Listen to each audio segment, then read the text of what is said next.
theory. For this lesson, I'd like to work on some diatonic arpeggios in the key of C major. So if we started here on a C on the 5th string, and we did C, E, G, C, E, and then back down, we would get what we would call the 1 chord, or the 1st chord in the key of C major. So that would be 3rd fret, 5th string, 2nd fret, 4th string, 5th fret, 4th string, 1st fret, 2nd string, and 5th fret, 2nd string.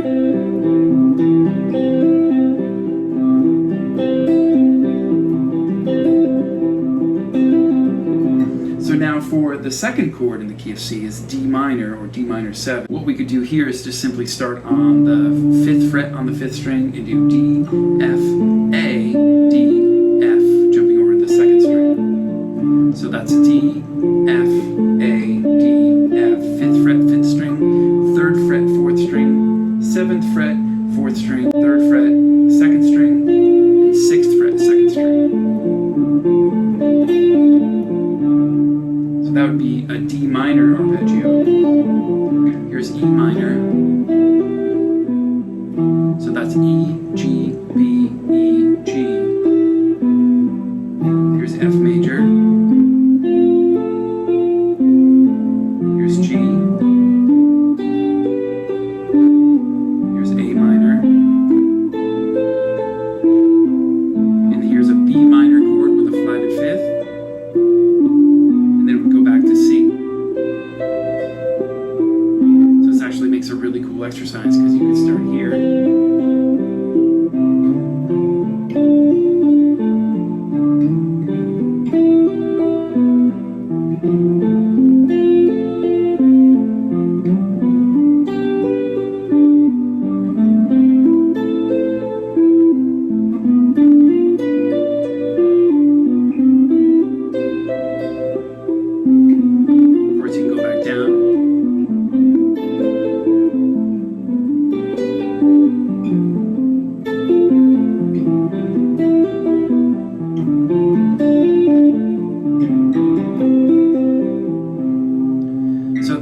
Every single arpeggio based off of each diatonic chord in the key of C.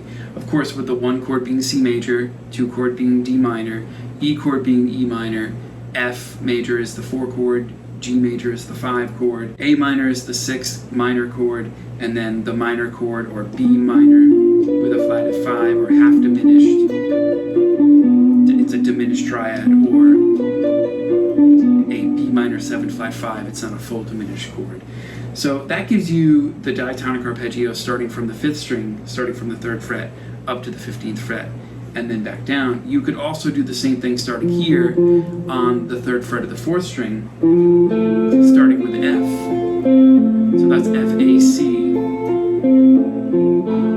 and then F stretch out to A on the 1st string. So that's 3rd fret, 2nd fret, 5th fret, 1st fret, 5th fret. So of course that can move up to G. Here's A minor. That's A, C, E, A, C. Here's the B minor chord with the flat 5 again, half diminished. So that's B, D, F, B, D, B, F, D, B. 9th fret, 7th fret, 10th fret, 7th fret, 10th fret. And then we go back to C on the 10th fret. And you can see these are all very similar shapes. I mean, you essentially end up with 3 shapes, which is this for a major chord, and then this sort of thing for a minor chord, and then for the half diminished chord, you end up with this sort of shape. And then here's D minor, here's E minor, and then we go back to F major. So that's where you started, just an octave higher. Now, of course, we could go back down.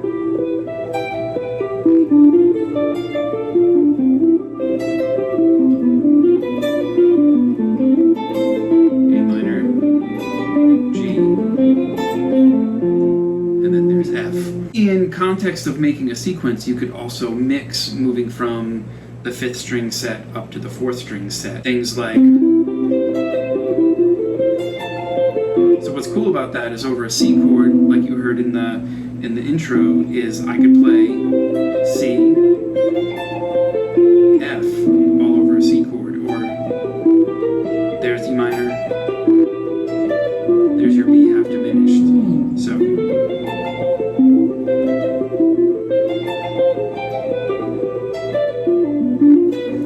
switch the direction of them, sometimes going up, sometimes going down.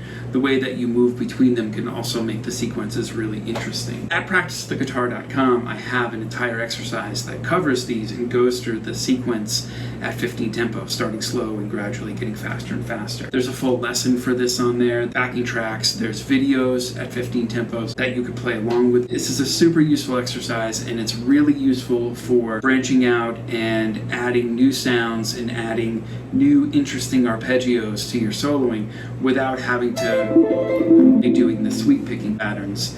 This type of stuff goes outside of that and gives you some different sounds and some things that you wouldn't normally use. Click the link below, follow that over to the site, sign up, and there you can practice along with this entire exercise at 15 tempos. The other aspect of this arpeggio thing that I'm also adding in is hammer-ons and pull-offs.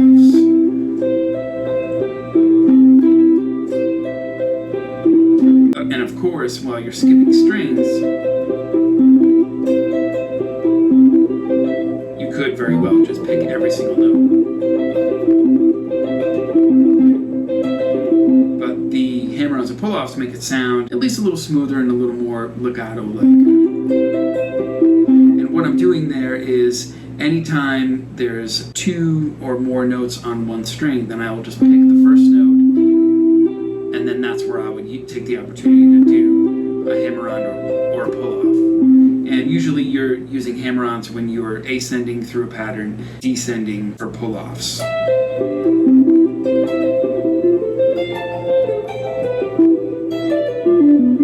The other really cool aspect of this type of arpeggio is the string skipping and how it jumps from string to string in a really interesting way.